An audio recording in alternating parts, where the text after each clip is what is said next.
চালাক শিয়ালের বুদ্ধির খেলা। শেষ পর্ব এটি।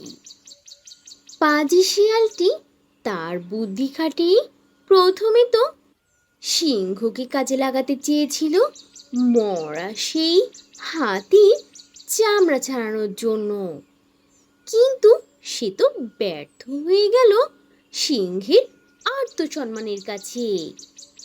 এরপর অনেকক্ষণ অপেক্ষা করার পর সে বাঘকে পেল, আর সে তার বুদ্ধি কাজে লাগাতে শুরু করলো। বাঘের সামনে সে সেই হাতিকে প্রেজেন্ট করলো বাঘের জন্য শিকার করা খাবার হিসাবে।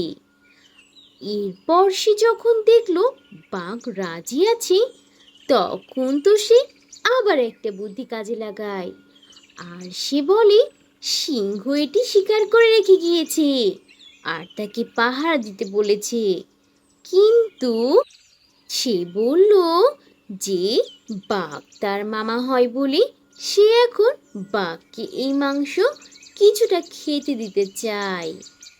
এরপর সেই বোকা বাঘ যখন চালাকের বুদ্ধির কাছে হার মেনে সেই হাতির চামড়াগুলো কেটে এবার যেই না মাংস খেতে যাবে, ঠিক তখনই পাজি শিয়ালটি তার বুদ্ধিটি কাজে লাগালো আর বাঘকে বোকা বানানোর জন্য বলতে লাগলো, আরে বাঘ মামা, বাঘ মামা, তাড়াতাড়ি পালান পালান, সিংহ তার দলবল নিয়ে এদিকেই আসছে, তাড়াতাড়ি করে পালিয়ে যান, নইলে কিন্তু আপনার মহা বিপদ, আপনি কিন্তু বড় সড় ঝামেলায় পড়তে চলেছেন, জলদি পালান।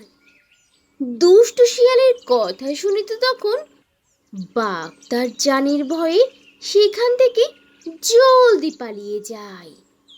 আর সেই দুষ্টু শিয়ালটি তখন সেই মরা হাতিটির মাংস মনের আনন্দে খেতে শুরু করে আর মনে মনে মিট মিট করে হাসতে থাকে।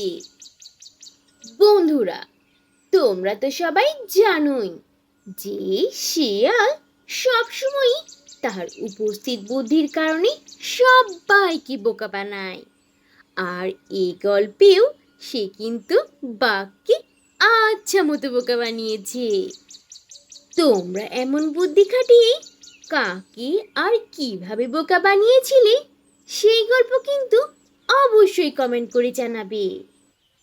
তাহলে আজ এখানেই শেষ করছি।